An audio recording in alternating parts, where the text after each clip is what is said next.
کی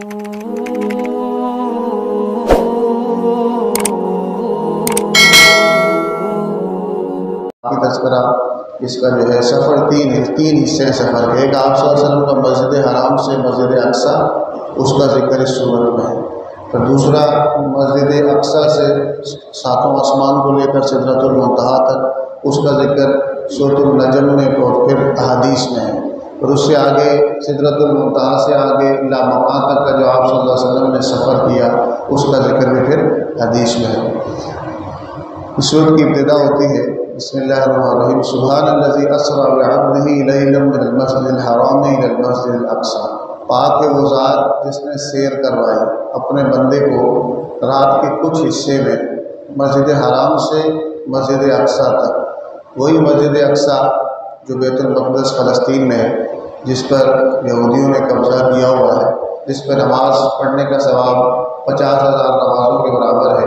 ابھی پچھلے 2 دن پہلے وہاں پر جو مسلمان عبادت کر رہے تھے صبح کے ٹائم، یہود نے اسرائیل نے پھر حملہ کر کے، ویڈیو آپ نے دیکھی بھی ہوں گی، ظلم و ستم کا بازار گرم کیا ہوا ہے۔ یہ اسی مسجد اقصیٰ کا ذکر ہے جس کی فضیلت آپ صلی اللہ علیہ وسلم نے بیان فرمائی، جس کے اندر رسول اللہ صلی اللہ علیہ وسلم نے سارے انبیاء کرام کی امامت کروائی۔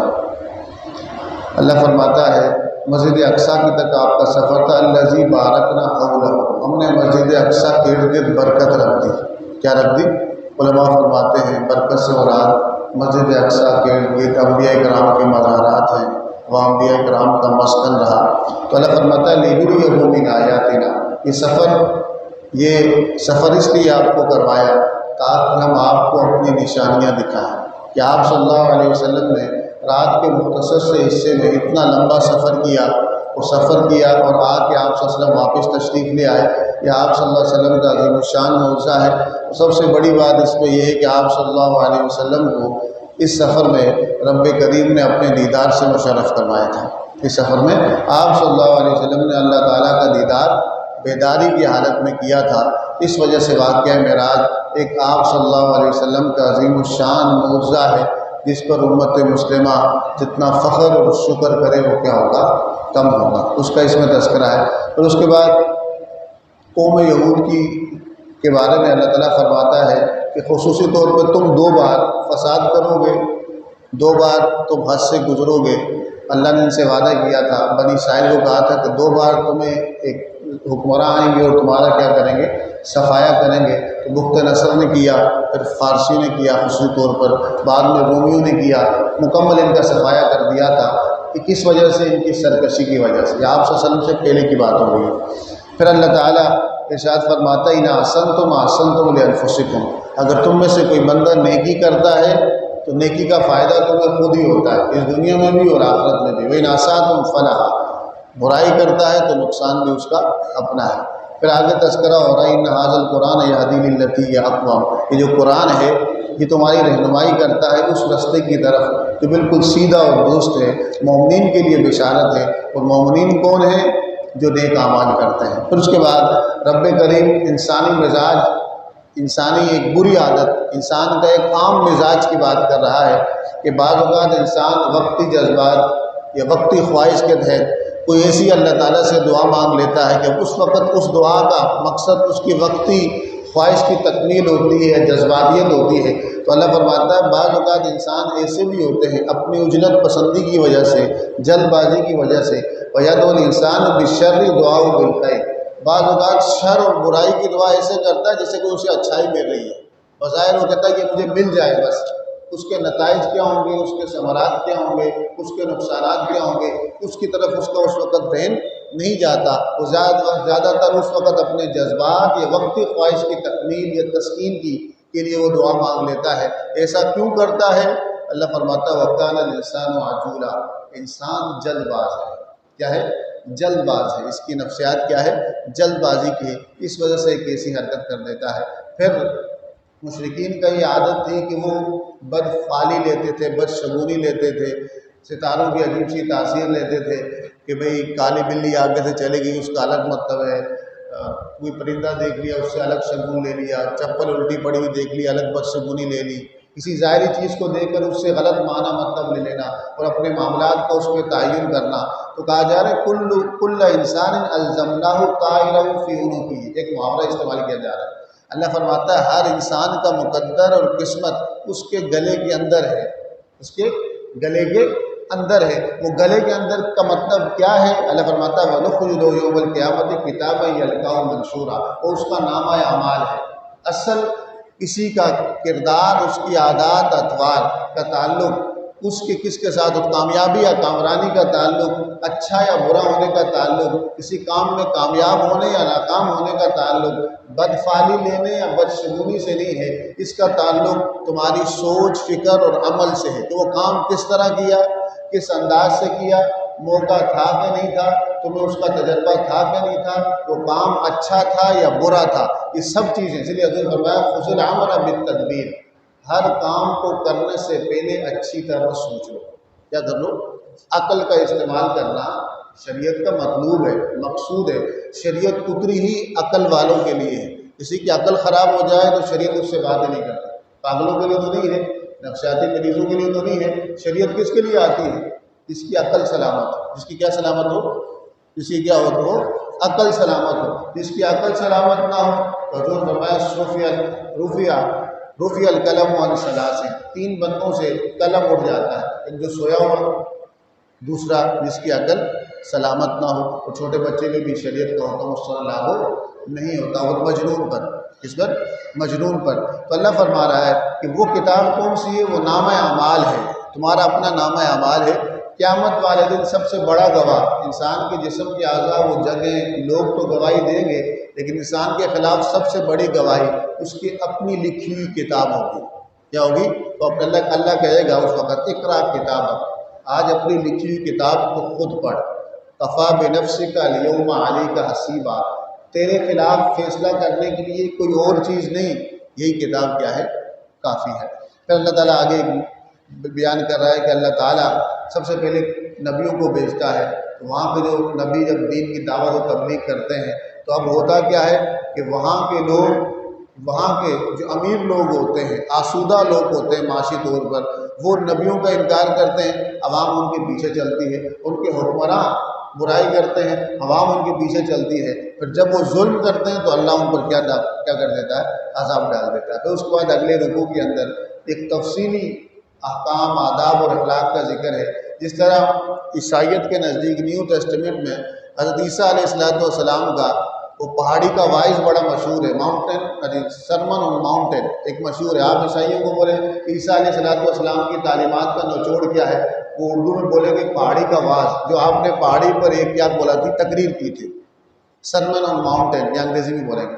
آپ یہودی سے پوچھیں کہ موسیٰ علیہ السلام کا خاص تعلیمات کہاں ہمیں بائبل میں کہاں ملیں گی ایک جگہ یکجا آداب اور اخلاق کے بارے میں؟ وہ بولیں گے کہ بھئی 10 کمانڈمنٹس، کتنے بولیں گے؟ 10 احکامات۔ کتنے احکامات؟ 10 احکامات جو موسیٰ علیہ السلام نے بیان فرمائے تھے۔ وہ جو پہاڑی کا واعظ ہے سیدنا عیسیٰ علیہ السلام کا، یا وہ 10 احکامات ہیں جو اولڈ ٹیسٹمنٹ میں سیدنا موسیٰ علیہ السلام کے ہیں۔ اس صورت بنی اسرائیل، اس صورت کا نام ہی کیا ہے؟ بنی اسرائیل۔ بنی اسرائیل کا مطلب حضرت اسرائیل کی، یعنی یعقوب علیہ السلام کی اولاد۔ اس رکوع کے اندر اللہ تعالیٰ نے وہ بھی ذکر کر لیا اور وہ سارا ذکر کر لیا جو اس میں ہے، ان سب کو یا اچھے انداز میں، بغیر تحریف کے، بغیر کسی ملاوٹ کے، بغیر چینجنگ کے، بغیر اس کے اندر کسی بھی قسم کے اضافے کے، یہاں کیا کر دیا؟ ذکر کر دیا۔ وہ سارے احکامات ہیں۔ پہلا حکم کیا ہے؟ وَقَضَىٰ رَبُّكَ أَلَّا تَعْبُدُوا إِلَّا إِيَّاهُ، عبادت کس کی ہوگی؟ دوسرا حکم کیا ہے؟ سب سے بڑا شکر اگر اللہ کے بعد ہم پر کسی کا ہے تو ہمارے والدین کا ہے، وہ نہ ہو تو ہمارا وجود ہی نہیں ہے۔ اس لیے عبادت کے بعد اللہ کہتا ہے وَبِالْوَالِدَيْنِ إِحْسَانًا، کیا کرو؟ والدین کے ساتھ تم نے حسن سلوک کرنا۔ یہاں تفصیل کے ساتھ آ گیا وَإِمَّا يَبْلُغَنَّ عِندَكَ الْكِبَرَ أَحَدُهُمَا أَوْ كِلَاهُمَا، ماں باپ دونوں یا ان میں سے کوئی بھی ایک اگر بوڑھا ہو جائے، کیا ہو جائے؟ بڑھاپے کی عمر تک پہنچ جائے، فَلَا تَقُل لَهُمَا اُف، غصے میں اف بھی نہیں بولنا، غصے میں اف بھی نہیں بولنا، وَلَا تَنْهَرْهُمَا، جھڑکنا بھی مت، وَقُل لَهُمَا قَوْلًا كَرِيمًا، بولو گے تو اچھے جملے نکالنا، چاہے ان سے غلطی ہو جائے، چاہے تمہیں لگ رہا ہو کہ انہیں تمہاری بات سمجھ نہیں آ رہی، چاہے تمہیں لگ رہا ہو کہ تم کو بیوقوفی کر رہے ہیں، لگ رہا ہو جاتا ہے انسان کی جب عقل ڈیولپ ہوتی ہے، جوانی ہوتی ہے، تو یہ سمجھتا ہے کہ ماں باپ بیوقوف بن گئے ہیں، یا جب اس کے پاس طاقت قوت آ جاتی ہے وہ یہ سمجھتا ہے کہ جو میرے نیچے میرے ماتحت ہیں ان پہ میں غصہ کروں، جبر کروں، چاہے بڑا ہی کیوں نہ ہو۔ اللہ کہتا ہے نہیں، اف بھی نہیں کہنا، تکلیف جھڑکنا بھی نہیں، اور اگر کچھ کہنا بھی پڑ جائے تو ایک شائستہ انداز میں کیا کر دینا ہے، اچھے انداز میں۔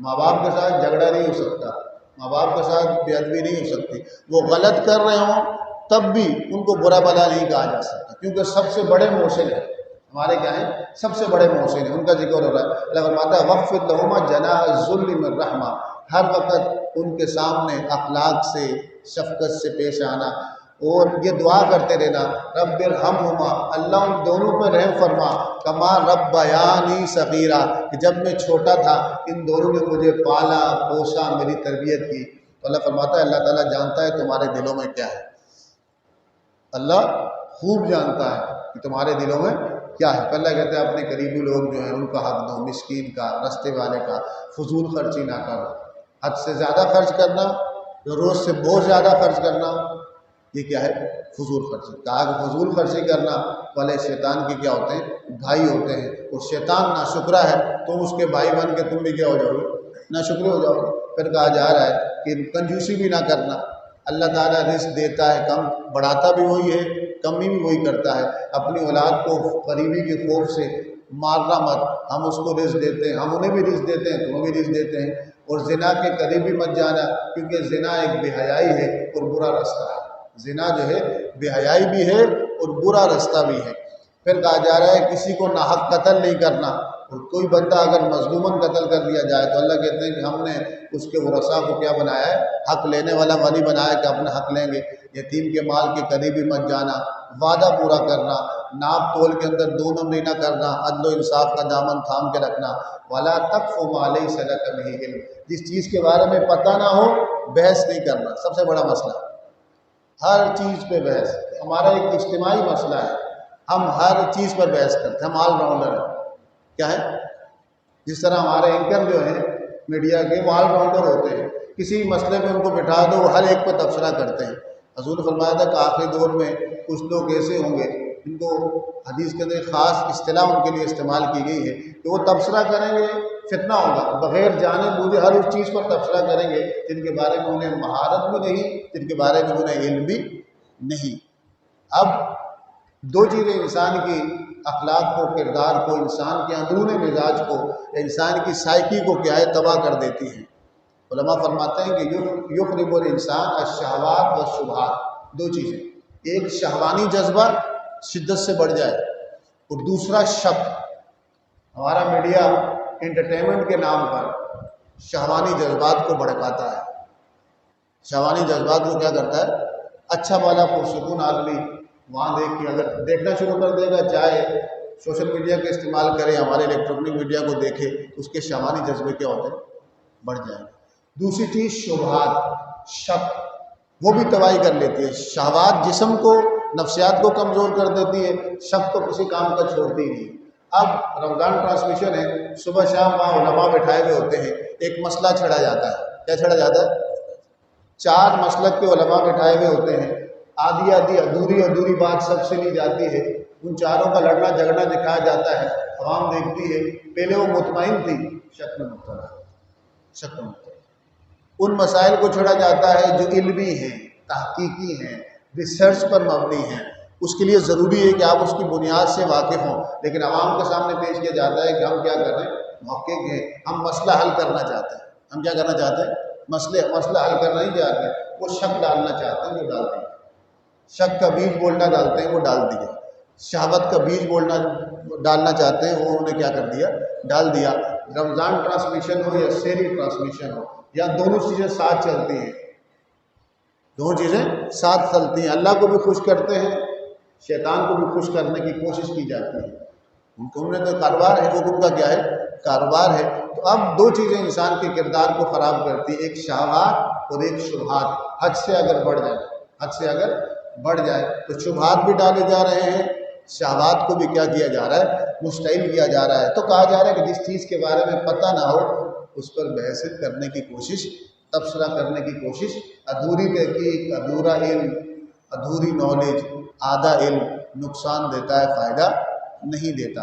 ان السمع والبصر والفؤاد کل اولئک کان عنہ مسئولا، تمہارے کان، تمہارا سننا، تمہارا دیکھنا، تمہارا دل، جو کچھ ان سے تم کرتے ہو، تم سے ان سب کے بارے میں پوچھا جائے گا۔ پھر کہا جا رہا ہے تکبر نہ کرو، ایک خاص پیرائے میں جملہ اللہ نے استعمال کیا ہے، ولا تمشی فی الارض مرحا، زمین پر اکڑا کے مت چلنا، اکڑا کر، اکڑ کے مت چلنا۔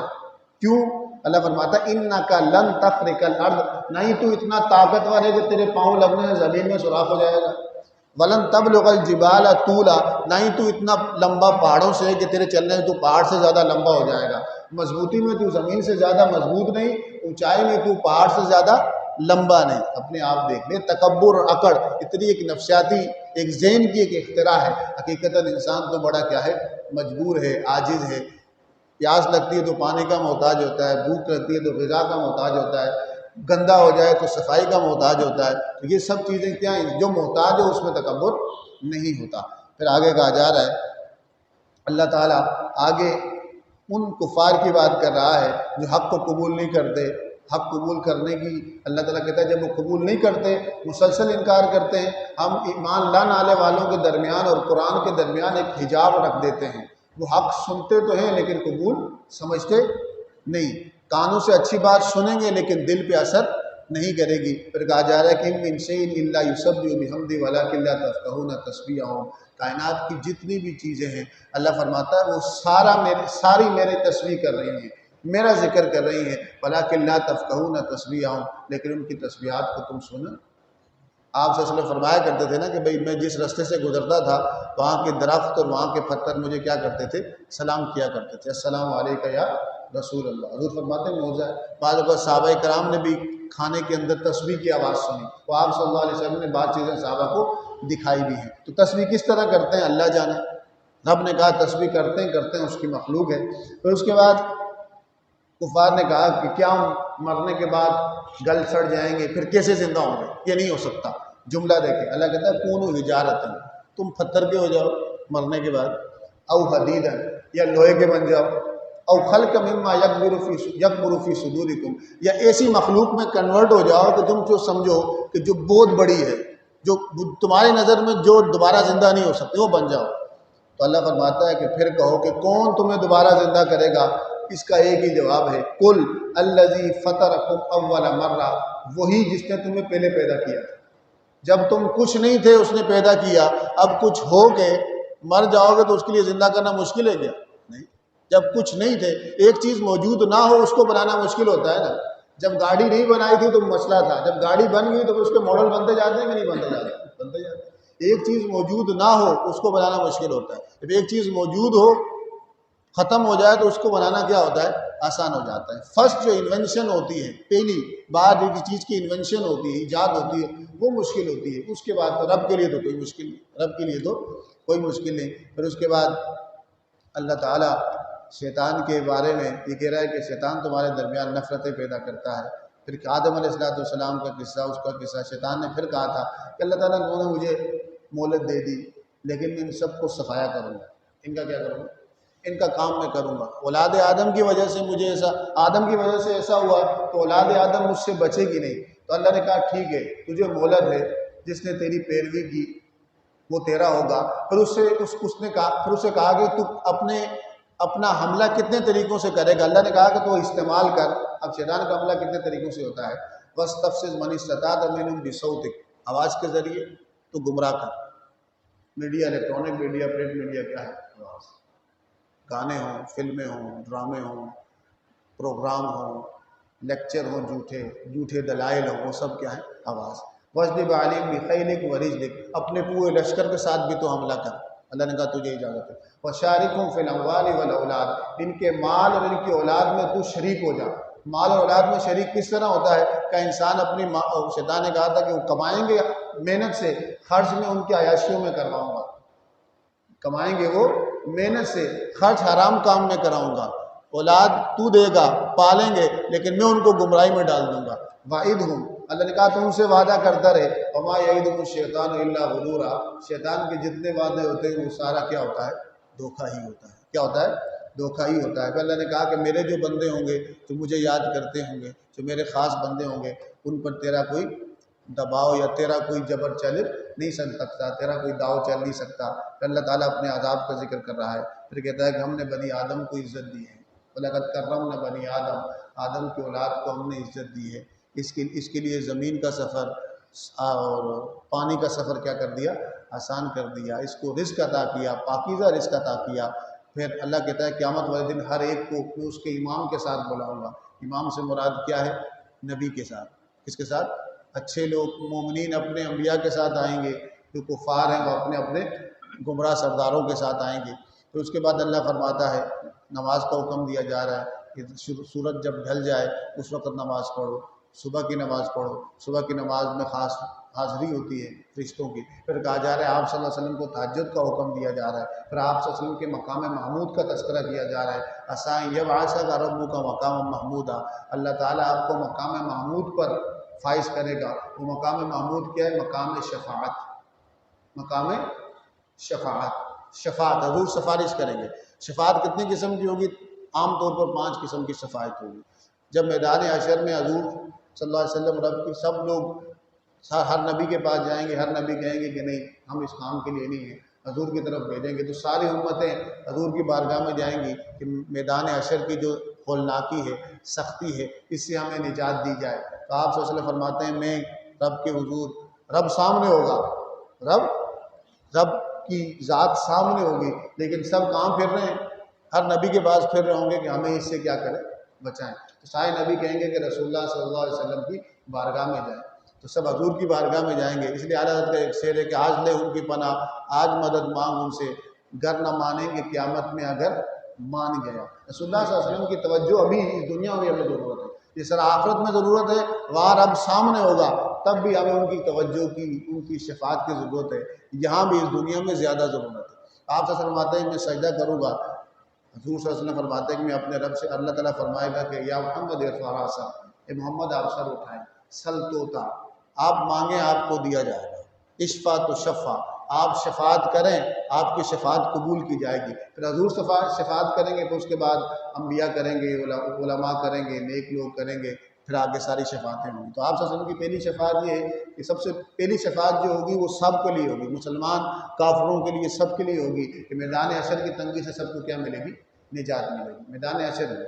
دوسری شفاعت حضور کی کیا ہے کہ بے شمار لوگ بغیر حساب کے آپ صلی اللہ علیہ وسلم کی سفارش سے جنت میں جائیں گے، ٹھیک ہے، مومنین۔ تیسری سفارش کیا ہے کہ حساب کتاب ہونے کے بعد جو لوگ جہنم کا پروانہ لکھ دیا گیا ہوگا کہ ان مومنین کے گناہ زیادہ ہیں، جہنم میں جائیں، وہ کھڑے ہوں گے جہنم کے انتظار میں، حضور سفارش کر کے ان کو جنت میں۔ چوتھی، وہ لوگ جن کا حساب کتاب ہوا، جہنم کے لیے ان کا اعلان ہو گیا، وہ جہنم میں چلے جائیں گے، عذاب بھگت رہے ہوں گے، مومنین عذاب بھگت رہے ہوں گے، حضور سفارش کریں گے، ان کو جہنم سے نکال کر جنت میں ڈالا جائے گا۔ پانچواں شفاعت کیا ہے؟ پانچواں شفاعت حضور کی کیا ہوگی؟ جب مومنین جنت میں جائیں گے، ان کے درجے چھوٹے ہوں گے، حضور سفارش کریں گے، ان کے درجے کیا کر دیے جائیں گے؟ آپ نے فرمایا کہ شفاعتی لأہل الکبائر من المومنین، میری سفارش، میری شفاعت ان مومنین کے لیے ہے جو گناہ کبیرہ کے مرتکب ہوئے، میری امت میں جو گناہ کبیرہ کے کیا ہوئے؟ مرتکب ہوئے۔ تو شفاعت کتنی قسمیں؟ 5۔ کتنی قسمیں؟ 5 طرح کی حضور شفاعت کریں گے، وہ بھی اللہ کے اذن سے۔ تو اس کے بعد کفار حضور صلی اللہ علیہ وسلم سے مختلف ڈیمانڈیں کرتے تھے، دل ہی نہ چاہے تو بہانے ہزار ہیں۔ حضور کہتے ہیں ایمان لاؤ، تو کہتے ہیں کہ نہیں آپ یہ کریں، آپ یہ کریں، یہ جو ہے نا صحرا کے اندر نا چشمہ جاری کر دیں۔ کچھ کہتے ہیں کہ آپ یہ کریں، یہ صحرا ہے نا، یہاں کھجور کے انگور کی بیلیں لگا دیں، کھجور کے کیا لگا دیں؟ درخت لگا لیں، ان کے درمیان آپ کیا کر لیں؟ پانی جاری کر لیں۔ حضور کہتے ہیں اللہ پہ ایمان لاؤ، تو ان کے جب حضور کہتے ہیں، کچھ کہتے ہیں کہ آپ ایسا کریں آسمان کو ہم پہ گرا دیں، جیسے آپ نے کہا ہے کہ ہم پر عذاب آئے گا، ابھی عذاب آ جائے۔ کچھ کہتا ہے کہ آپ ہمارے لیے یہاں گولڈ کا، سونے کا گھر بنا دیں۔ کچھ کہتا ہے آپ ایسا کریں، ہم اس وقت تک ایمان نہیں لائیں گے جب تک ہمارے سامنے ایک سوئی لگا کر ہم آسمان پہ جائیں، آسمان سے کتاب لا کے آئیں اور ہمیں دکھائیں۔ اللہ کہتا ہے کہ بات ساری یہ کہ ان کے جو فرمائشی یہ معجزات ہیں، جو بہانہ ہے ان کا، ایمان پھر بھی انہوں نے لانا نہیں ہے، آپ ان کو ہدایت کی ضرورت ہے۔ آپ کا کام کیا ہے؟ بلاغ مبین، آپ دین کا پیغام پہنچائیں، قبول کریں نہ کریں یہ جانے، اور پھر کون جانے؟ اللہ جانے۔ پھر اس کے بعد اگلی آخری آیات، پھر آگے آیات کے اندر اللہ تعالیٰ قیامت کے اولاقیوں کا، قیامت کے کچھ عذاب کا ذکر کر رہا ہے۔ تو اس کے بعد اس صورت کے آخر کے اندر آپ صلی اللہ علیہ وسلم اللہ کہہ کے بھی دعا مانگتے تھے، یا رحمان یا رحیم کہہ کے بھی دعا مانگتے تھے۔ کفار نے کہا دیکھو یہ کیا ہے، رحمان کون ہے؟ اللہ تو ایک تھا، آپ کہہ رہے ایک خدا، رحمان رحیم کون ہے؟ تو فرمایا جا رہا ہے کہ ایک اللہ کا نام، اس کا پروپر نام اس میں ذاتی ہے، باقی اس کے صفاتی نام ہیں۔ کیا ہیں؟ چاہے اللہ کا نام لے کے پکارا جائے یا اس کا صفاتی نام رحمان لے کے پکارا جائے، اس کے سارے نام خوبصورت ہیں۔ اس کے کیا ہیں؟ سارے نام کیا ہیں؟ خوبصورت ہیں، اور اللہ ساری تعریفیں اس اللہ ہی کی ہیں۔ اس کے بعد سورۃ الکہف ہے، اور 2 منٹ لے کے انشاءاللہ کل ہم تفصیلی سورۃ الکہف کو دیکھیں گے۔ سورۃ الکہف کیا ہے کہ حضور نے فرمایا کہ جو شخص روزانہ اس کی 10 آیتوں کی تلاوت کرے، کتنی آیتوں کی؟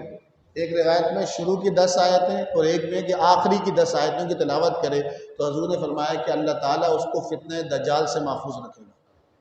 اور حضور نے فرمایا کہ جو شخص جمعے والے دن سورۃ الکہف کی تلاوت کرے، اگلے جمعے تک اللہ تعالیٰ اس کو نور کے درمیان رکھے گا، نور میں رہے گا، حفاظت میں رہے گا، حصار میں رہے گا۔ تو کل جمعہ تلاوت کیجئے گا۔ تو سورۃ الکہف کیا ہے؟ اس کا اس آخری دور سے گہرا تعلق ہے۔ اس کے اندر 2 واقعات ہیں، اس کے اندر 3 واقعات ہیں، ایک اصحاب کہف کا، ایک سیدنا موسیٰ اور خضر علیہ السلام کا، دوسرا ذوالقرنین کا، بادشاہ کا۔ 3 واقعات ہیں اور 2 مثالیں ہیں۔ 2 کیا ہیں؟ مثالیں ہیں۔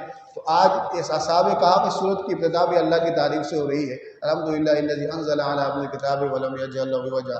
اللہ فرماتا ہے تمام تعریفیں اس اللہ کے لیے ہیں جس نے کتاب کو اپنے بندے پہ نازل کیا، اس کتاب میں کوئی ٹیڑھ نہیں، قیما، سیدھا رستہ دکھانے والی ہے اور سخت عذاب سے ڈرانے والی ہے اس رب کی طرف سے۔ پھر آگے اس صورت کے اندر اصحاب کہف کا ذکر ہے۔ اصحاب کہف کون تھے؟ اصحاب کہف 9 نوجوان تھے، امیر نوجوان تھے، لیکن وہ ایمان لا چکے تھے۔ ایمان لائے تو ان کی قوم مشرک تھی۔ بادشاہ نے کیا کر دیا؟ کہا کہ بھئی ان بتوں کی پوجا کرو، نہیں تو کسی کو بھی نہیں چھوڑیں گے۔ وہ اپنا ایمان بچانے کے لیے شہر چھوڑ کے، مال دولت چھوڑ کے، اپنی ساری جو آسائشیں تھیں، اپنی سہولتیں تھیں، وہ سب چھوڑ کے بھاگے، جنگل کی طرف نکلے۔ یہاں تک کہ رستے میں ایک کتا تھا، وہ بھی ساتھ ہو گیا، غار کے اندر چلے گئے۔ کس نے چلے گئے؟ غار کے اندر چلے گئے۔ غار کے اندر جا کے اللہ فرماتا ہے میں نے ان کو 309 سال تک ان کو سلا دیا۔ کتنے سال تک؟ 7 تھے یہ، 7 8واں ان کا کتا تھا۔ یملیخا مخسلمینا کشفت تب یونس حضرت فتح یونس کشفت یونس یوانس موس، یہ 7 ان کے نام ہیں۔ ان کے کتے کا نام کتمیر تھا۔ 309 سال بعد جب یہ اٹھے، انہوں نے سمجھا کہ تھوڑی دیر ہی سوئیں، باہر انہیں بندہ بھیجا کہ بھئی جو کھانا وغیرہ لے آؤ۔ جب باہر گئے تو دیکھا تو پورے وہاں تو ایمان لا چکے ہیں لوگ، وہ تو دور ہی ختم ہو گیا، پورے حالات چینج ہیں۔ لوگ آئے ان سے آ کے ملے، آ کے جب ان سے ملے، علماء آئے، اس دور کے جو بڑے حکمران تھے وہ آئے، ان سے ملے، انہیں اپنی کہانی بتائی۔ تو انہوں نے کہا کہ بھئی ہم تو اتنے سالوں پہلے گئے ہیں، سارا کچھ ہوا، پھر اپنے غار کے اندر ہی چلے گئے، وہیں ان کو اللہ نے موت دے دی۔ پھر وہاں کے جو لوگ تھے انہیں مشورہ کر کے ان کے غار جو ان کا قبر مزارات تھے ان کے قریب کیا بنا دی؟ ایک مسجد بنا دی۔ تو اسی وجہ سے جہاں مزارات ہوتے ہیں تو وہاں مساجد بھی بنائی جاتی ہے، وہ اسی واقعے میں اس کا ذکر ہے۔ ایک تو یہ اصحاب کہف کا واقعہ ہے کہ ایمان بچانے کے لیے ہجرت کی، جب سب کچھ چھوڑا۔ دوسرا اللہ فرماتا ہے وَاصْبِرْ نَفْسَكَ مَعَ الَّذِينَ يَدْعُونَ رَبَّهُمْ بِالْغَدَاةِ وَالْعَشِيِّ يُرِيدُونَ وَجْهَهُ۔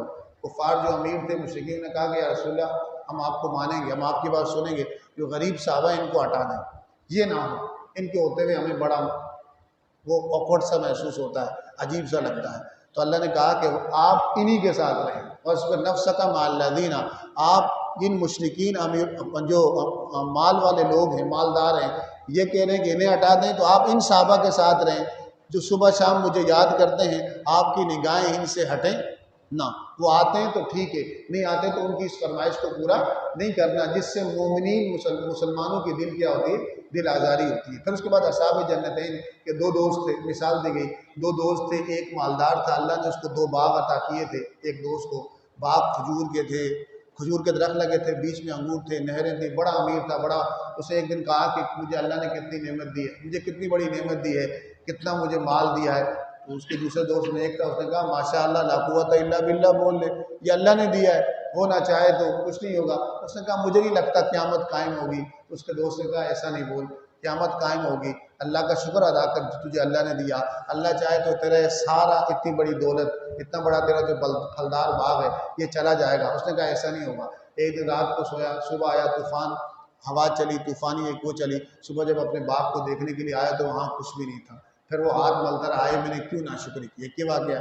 پھر دوسرا واقعہ مثال دی اللہ تعالیٰ نے کہ انسان کا جو مال ہے، یہ دنیا کے جتنا سامان ہے، المال والبنون زینت الحیات الدنیا، اس کے بارے میں ایک مثال دی۔ اس کی مثال تو ایک کھیت کی طرح ہے کہ جہاں بیج ڈالا جاتا ہے، پانی ڈالا جاتا ہے، کھیت میں فصل لگتی ہے یا کوئی پودے لگتے ہیں، پھل لگتا ہے، آخر میں کیا ہوتا ہے اسے کاٹا جاتا ہے، وہ سوکھ جاتا ہے، آخر میں کیا ہو جاتا ہے ریزہ ریزہ ہو جاتا ہے۔ کہا انسان کی زندگی بھی ایسی ہے، شروع میں بچپن، لڑکپن، جوانی، نوجوانی، جوانی، ادھیڑپن، بڑھاپا، اس کے بعد وہ قبر کی طرف کیا جاتا ہے، سدھار جاتا ہے۔ اس کا ذکر یہ دوسرا واقعہ کا ذکر کیا۔ پھر اس کے بعد سیدنا خضر علیہ السلام، حضرت موسیٰ علیہ السلام کا ذکر ہے کہ آپ نے ایک دن بخاری شریف میں آپ تقریر کر رہے تھے، کسی نے پوچھا سب سے زیادہ علم والا کون ہے؟ تو آپ نے کہا میں ہوں۔ وہی تھے، نبی تھے۔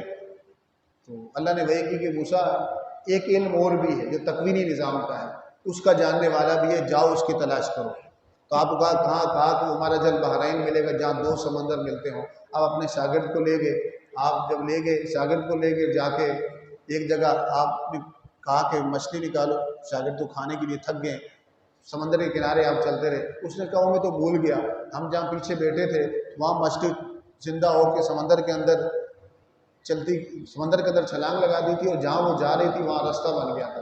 موسیٰ علیہ السلام نے کہا مجھے پہلے کیوں نہیں بتایا، وہی تو جگہ تھی جہاں مجھے اس بندے سے ملنا تھا۔ آپ واپس ہوئے اور پھر اس سے ملے، اور پھر وہاں پر ان کے ساتھ 3 واقعات ہوئے، اس کی پھر آگے تشریح ہے انشاءاللہ کل 16ویں سپارے میں اس کا تذکرہ ہے۔ تو موسیٰ علیہ السلام، خضر علیہ السلام کا نام تو نہیں ہے، وہ حدیث میں آتا ہے، یہاں لفظ ہے، اللہ تعالیٰ فرماتا ہے آتینا رحمۃ من عندنا وعلمناہ من لدنا علما، اس بندے کی طرف جاؤ جس کو ہم نے اپنی طرف سے خاص علم عطا کیا ہے۔ تو پھر آگے اس واقعے کا ذکر ہے، تو انشاءاللہ اس ذوالقرنین کا واقعہ، موسیٰ علیہ السلام کا خضر علیہ السلام کے ساتھ جو واقعہ ہے، کل اس کی تشریح کی جائے گی۔ جو کچھ سنا اس پر عمل کرنے، رب کریم اس کو تک پہنچانے کی توفیق نصیب فرمائے۔